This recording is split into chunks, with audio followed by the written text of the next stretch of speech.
mean, Colorado would probably get the edge, but I feel like the Bruins have the edge in net there. Like, I don't know. I feel like the Bruins could find a way to stifle them over a 7-game series. That could be kind of like the Canucks, where like the Avalanche come out to like a 2-0 lead, and then. But we're getting so far ahead of ourselves. Yes. But Bruins are on a little win streak. We're already like they're in the cup. They're in the cup final.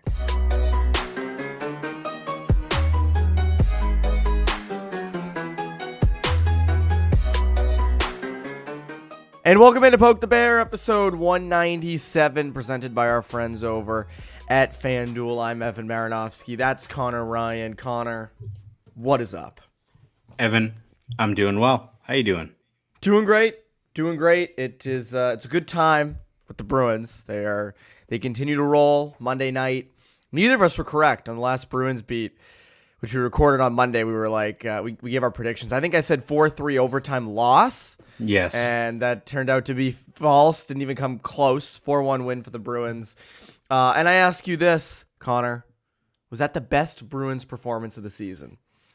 Yeah, I mean, you can probably view the 9-goal game against Montreal as a bit of an outlier. I think I'm factoring in just how tough of a team Winnipeg is. You can see why they've piled up a lot of points, really stingy defensively, kind of play a pretty boring game, all things considered, but still have enough talent. Their defensemen get a lot of shots on net. Obviously, Connor Hellebuyck is Connor Hellebuyck. But I think when you look at the Bruins and how they performed in that game, that one had all the makings of a game that you start coming, right? Like they're holding on to a 2-1 lead. We're like, all right, getting late in the third period. We've seen this script kind of play out before, right? Of like, All right, Hellebuyck, they're going to pull a Hellebuyck. We know what's going to happen. And then I was, looking at it like, 3-2 overtime win. It was still in play. I was thinking about that too. I'm like, golly, he's going to get this right. But I think when you look at their response to, having the opportunity to extend their lead, Jake DeBrusk contributes. They get an empty net goal from Marchand in that game there. And I think, especially in the first two periods, like it's good on the Bruins to respond in the third in crunch time when the Winnipeg Jets made that push, as we all expected. But first two periods, the Bruins really didn't give them much of anything. Like Swayman was solid when he needed to be, but Bruins had zero high danger chances against at 5-on-5 play in the first two periods alone. I think it was 8-0 in favor of the Bruins. So I think when you look at the fact that you had more guys contribute on the score sheet, you got to go from Coyle, who continues to entrench himself as the first line center. DeBrusk keeps on going here with 14 points in 14 games. And now Jakub Lauko is up to, points in 3 straight games, 2 goals, and that elevated role in the third line. And all he does is win. All he does is win. The greatest winner of any hockey generation ever. He's the embodiment of the Red Auerbach victory cigar. The guy just put him out there, and they're automatically more likely than not going to win these games. So I think when you look at just the fact that you had a lot of guys contribute on the score sheet, the defense put together a really strong performance against a pretty dangerous Winnipeg team, and then what's been kind of their biggest issue all year is holding on to these late leads and executing in crunch time. I think the Bruins kind of passed all those tests in pretty high fashion on Monday night. I was going to say they had every bit of this game locked down in terms of offense, defense, and protecting the lead. Because just like you, I'm sitting there when it's 2-1, and I'm like, all right, when's Winnipeg going to score here? I'm waiting for it. It's going to come. And DeBrusk scores that goal, and it's like, all right, it's a different ball game. Now, again, if people aren't aware, Winnipeg is the best team in hockey statistically. Right? They're still, I think, number 1 in points in the league, if I'm not mistaken. So Bruins are, I think, are number 1. I want to say because of the win last night that Vancouver, I think, has jumped up Winnipeg by like a game or 2. So okay, but Winnipeg, if they're not 1, they are definitely 2. It's like I think Winnipeg and Vancouver, and they got a little bit of a gap. So Winnipeg is right there. And again, to have that performance against that kind of team says a lot about the Bruins. And I mean, Coyle continues to roll. Like every game, it's become less and less of a fluke season and more of all right, this guy is cementing himself as the number 1 center. And there's really no questions. I mean, we've said this all year, and I think we've all kind of been waiting for, all right, like, when's the drop off gonna, when's the inconsistency in production gonna hit? It's not hitting, and he's playing with Marchand and Pastrnak, so you are guaranteed some secondary assists at the very least. but he's done more than that. I mean, he's scoring, he's getting chances. He works great with those two. And I mean, it hits at a bigger question of, I mean, to you, what is more encouraging right now? How good their offense has been, or that their defense is sort of starting to figure things out? I would say the offense is more surprising, but I think the more encouraging thing is the defense riding the ship here. Because I think if you look at this team and how they're going to, orchestrate a pretty deep playoff run, if that, ends up happening, it's going to come down to goaltending and defense. And I think you need games like this where you're holding on to 1-goal lead late. You're able to extend leads. You're able to hold them off when they pull the goalie. I think, listen, you'll take all the contributions right now. You'll take the 9-goal game. You'll get, guys like DeBrusk, Keaton up, and Lauko, and hopefully that can carry over. I still think that's more of a pleasant surprise that you have all these guys contributing. And it's a good sign for this team, both rest of this regular season and, moving forward. You got a lot of guys that I think you can build around in the years ahead. But I think for right now, when you look at the blueprint of this team and how they're going to win, you need this defense to really kind of short things up. And again, not to say that you're going to go, holding a team to 0 high danger chances through the first 40 minutes of a game. But when you look at the personnel they have out there, it should be the case where they're really limiting how many good looks a team can have out there. And again, it's not like this is Montreal where half the lineup you don't know who the fuck is out there. Like Winnipeg has a very good deep team, a lot of guys that can find the back of the net on all 4 lines there. So I think for them, that defense really clamped down and take care of business. And you've seen that in the game against the Devils. I know they're banged up, but they really kind of controlled the game late there. Held off Colorado, who can score a couple of goals in just a couple of shifts with their star power up front. I think the defense really kind of riding the ship and locking things down is the most encouraging thing in terms of how they want to build their game, especially in the months ahead. Yeah, I don't disagree with that. I think just, as you said, when the playoffs come around, that becomes such a huge thing and you have to have it. And, for a long time, guys like Lindholm and Grzelcyk weren't performing up to the, what we know they could be. And to see them sort of start to right the ship there is helpful. Before I give my answer, this just hit me as we were talking. Yes. A Winnipeg Jets Stanley Cup final would be boring as hell. Oh, would it Gary be boring? Bettman's going to be beside himself if that happens.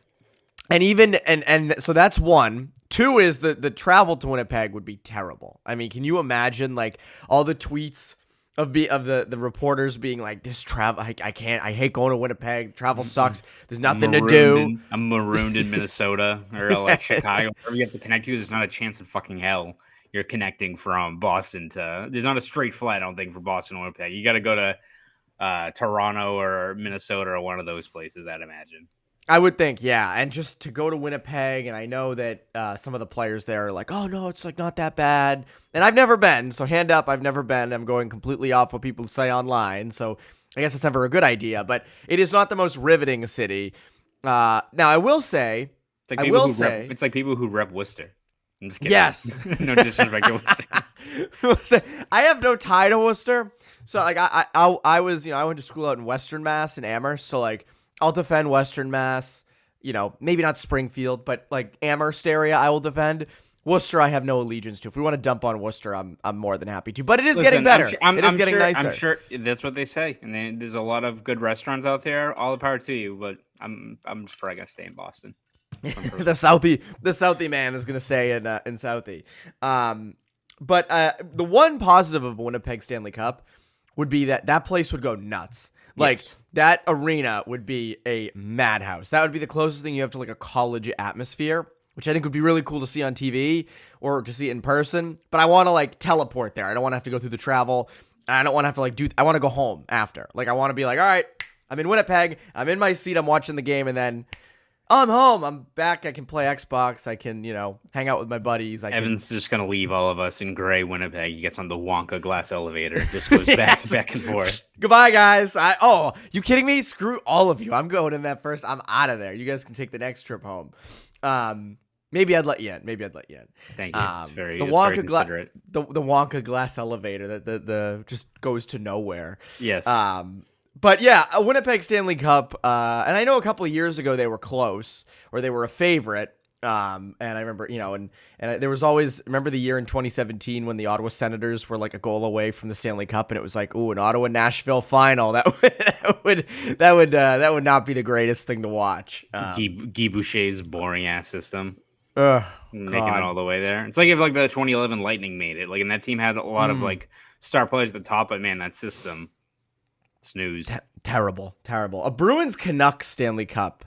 That would be. I was telling our good friend Ty Anderson that yesterday. Like, imagine like 13 years later, Bruins Canucks, two very different teams in terms of how they've changed. But I was gonna say I don't think the series would go quite like the way it did years ago in terms of physicality. But Marchand is still there, and I mean, it happens in every playoff series. You play each other enough, you start to hate each other. You even see when teams play a back-to-back, like guys get annoyed with each other and this and that. So.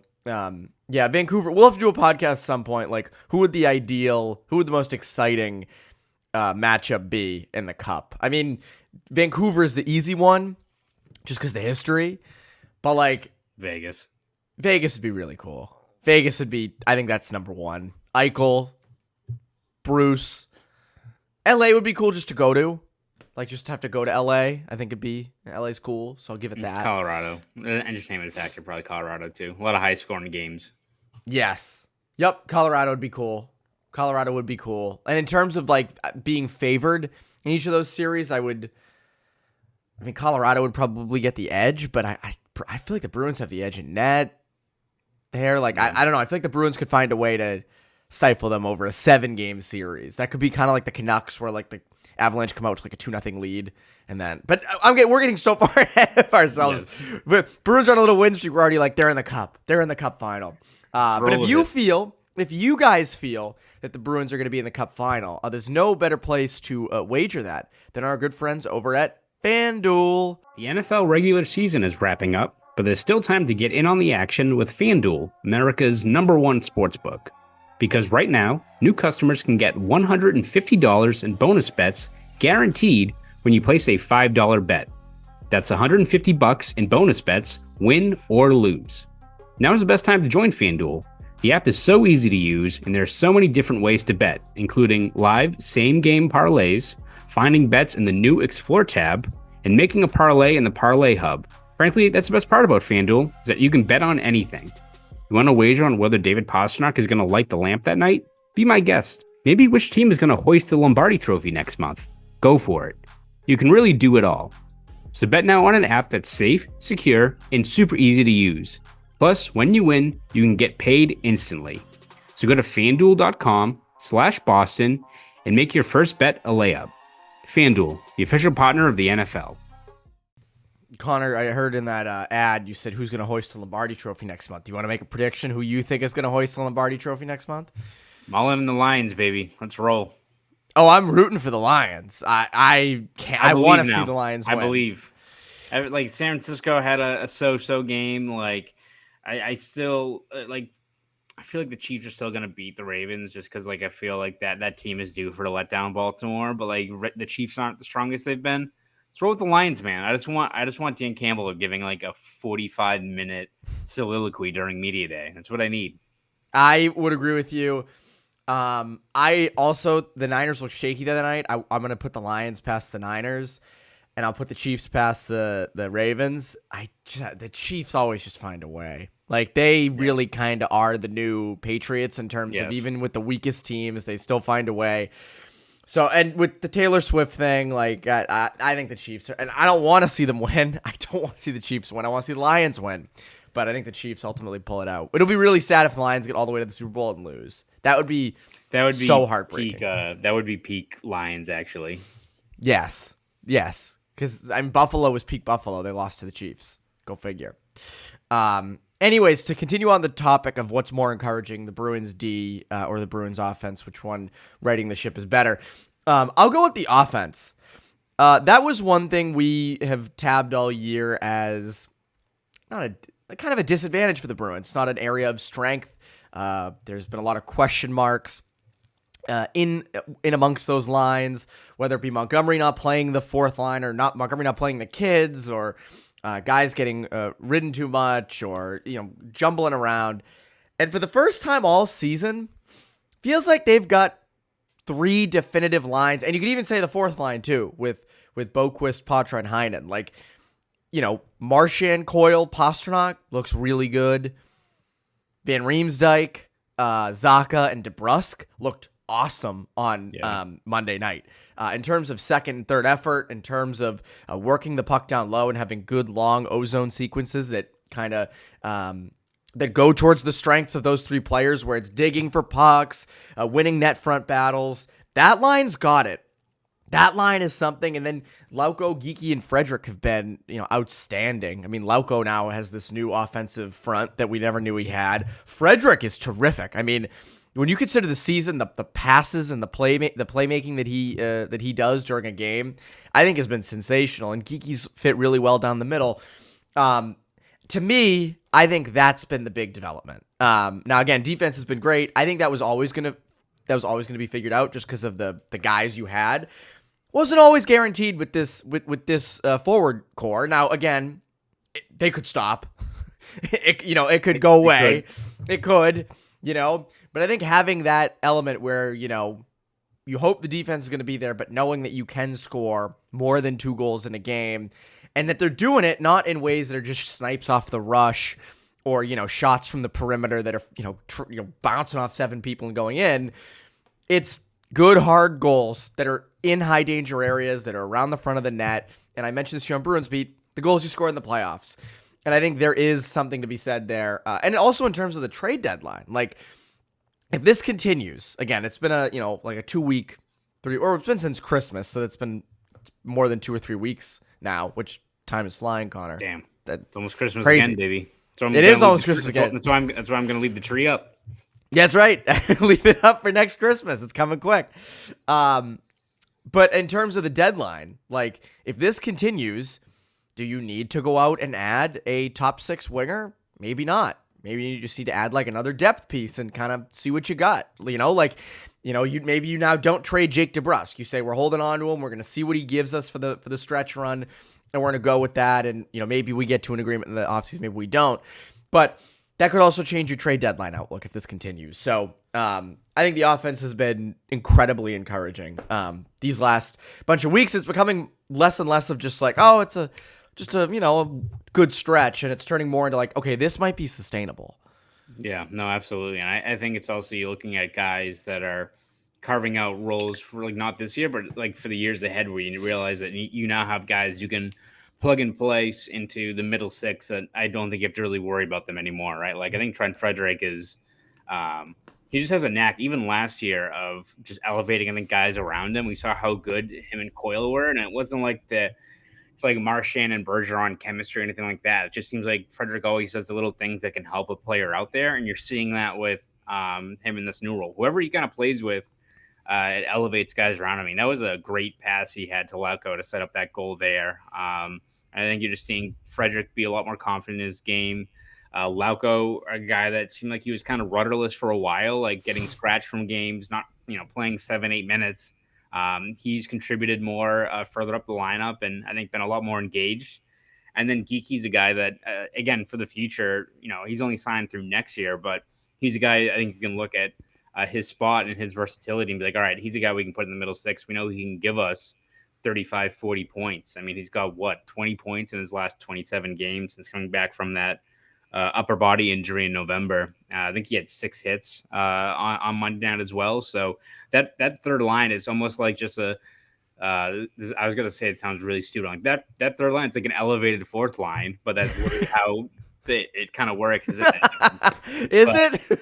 But like in terms of, playing simple hockey, very physical, but just having guys that I think are really rounding out their overall game, especially in the offensive zone. I mean, I think we knew what to expect from, a line that has Pastrnak, where he's going to elevate guys around him. And you'll take guys like Coyle stepping, you'll take a guy like DeBrusk really heating up here over this stretch. But I think having that third line with guys like Frederick and Geekie and Lauko, guys that you either were hopeful for, but you they don't have a long kind of sample size of what they've done up at this level in terms of being a steady, 15, 20 goal guy, 40-point guy. You're seeing a lot of those guys take big steps forward this year, and it's been huge for this team's overall depth. It has, and I wonder with a guy like Frederick, because again, he's on a 3-year deal, and so it'll be, I'm curious to see what he's like at the end of that. It's 3 years, right? If I'm not mistaken. Is it 3 or 2? I know Geeky's definitely 2, but I forget what they signed for. I thought it was 3, but I could be wrong. But anyway, my point is, I'm curious to see what Frederick is like at the end of his deal in terms of what's he going to be viewed as in the market? Is he a top 6 wing? Is he a third line wing? Like, that's where I'm curious how he ascends, especially over this next stretch. 2 years, okay. Yeah, I wasn't just giving you a sign, but I wish that was what it was. Yeah, just no. Peace out. But what's interesting to me is, what he's viewed at, as I said, how he's viewed in the market in terms of, is he a top 6 guy? Is he a third line guy? Because it wouldn't surprise me if in 2 years, if this keeps up, team comes along and says, I could see him in our top 6, and suddenly he prices out. But he's been worth it so far. Maybe he started having factor meals, because it was quick, it was easy, it tasted good. But anyways, here's our good friends over at Factor Meals. Get started on your New Year's resolutions with Factor, so you're ready for the new year. Factor's ready-to-eat meal delivery takes the stress out of meal planning and sets you up for success in the new year. Skip the grocery stores, prep work, and cooking fatigue. Instead, get chef-crafted, dietitian-approved meals delivered right to your door. With over 35 meals to choose from each week, including options like keto, calorie smart, vegan and veggie, and more, plus over 55 weekly add-ons, you'll have a ton of nutritious and flavorful options to kickstart your resolutions. No more wasting time in the kitchen. Not only does Factor offer fast, simple solutions when I'm too busy to cook, they also help me stay on top of my goals. With offerings like Protein Plus and Keto, I can stay on track. This is definitely going to come in handy for my New Year's goals. So head to factormeals.com/poke50 and use code POKE50 to get 50% off. That's code POKE50. Factor Meals, your go-to ready-to-eat meal delivery service. And now, let's get back to the show. Now I'm hungry. That's the problem. Now I'm hungry, so I need to eat something. Sorry, Evan. I need to eat something. Anyways, offense good, defense is good, Bruins are good, everything is good. One thing that's been real good, and I think we've touched on it a little bit, is Parker Wotherspoon. Wotherspoon, what a find by the Bruins scouting staff. He was with Bridgeport for a long time. He was with the Islanders organization for quite a bit. Unfortunately, can't play under Patrick Waugh. I bet he's very disappointed about that. But a good find, and again, a nice depth piece on that back end that I think is going to come in handy over these next bunch of months. Yeah, I mean, I think you look at his game, it's not flashy. It's not, anything too crazy in terms of how he can impact the game. But sometimes you just need a guy that plays, simple, solid brand of hockey, especially further down the lineup. And whether he ends up being like a 7th defenseman, which he seems like an ideal fit for that. But even when you see him like taking over, he slotted in for Shattenkirk on Monday. A lot to like about just what he brings further down the lineup. Like he's 6'1", not like. He's not like a Jared Tenorti or it's just like this behemoth guy who is going to beat the shit out of everyone. But like you watch him in, battles along the board, defending the net front. Those kind of smart, simple plays that you're looking for a guy that can add a little bit more heft, a little bit more sturdiness back there on the blue line. And so, as you said, for a season where you've had so many guys that have been really great value signings, Weatherspoon's kind of, slipped under the radar a little bit in terms of, what he's provided to this team. Again, you're not asking him to be a top 4 guy or anything like that, but if you're looking for a third pairing guy, a guy that can slot in when needed, first man up when the injuries inevitably happen, there's a lot to like about his game. And that's not to say that he's like going to be destined to being a 7th D in the playoffs. Like he's playing at a very, very high level right now, and it's really encouraging to see. What's funny is with a play style like Wotherspoon, in my job with the Hockey Journal, there's a lot of prospects I see who are good, sturdy, solid defensemen. And that, they're committed Division I and some are NHL draft prospects and this and that. And, sometimes you'll see them try to do too much. They're always rushing the puck or they're always, trying to going out of their realm, being super offensive and this and that. And it's like, man, if you just stay and do your job and play it simple, there's a big market for defensemen in the NHL and in pro hockey who just do their job, who just play good, solid defense, make smart, simple passes. You know, they don't light up the score sheet, but there's a market for it. And Wotherspoon is that right now. I mean, that's essentially his game. And he plays smart. He does the little things right. And I think Wotherspoon has turned into a really nice find for this team. And again, as you said, I mean, he was in for Shattenkirk on Monday night. And, you know, does that continue where, you know, it's matchup based? I mean, you're 100%, I think, if you know, going to see Wotherspoon in the playoffs. And I don't think it's just going to be because, someone got hurt. Like, as you said, I think he's played his way into being a guy that you put in there and have eat up real minutes. So that's definitely been an encouraging thing. But anyways, Connor, what can the people look forward to from you over at Boston.com and the Boston Globe? Yeah, we're going to have game recaps, features, columns, breakdowns, all that good stuff throughout this Bruins season over at Boston.com. So you can read all that over there. If you want to follow me on Twitter, X, whatever it's called as of the day of recording, you can follow me at Conor Ryan _93. Go do all that. That's Conor Ryan. I'm Evan Marinofsky. Poke the Bear listeners. Have a great rest of your week.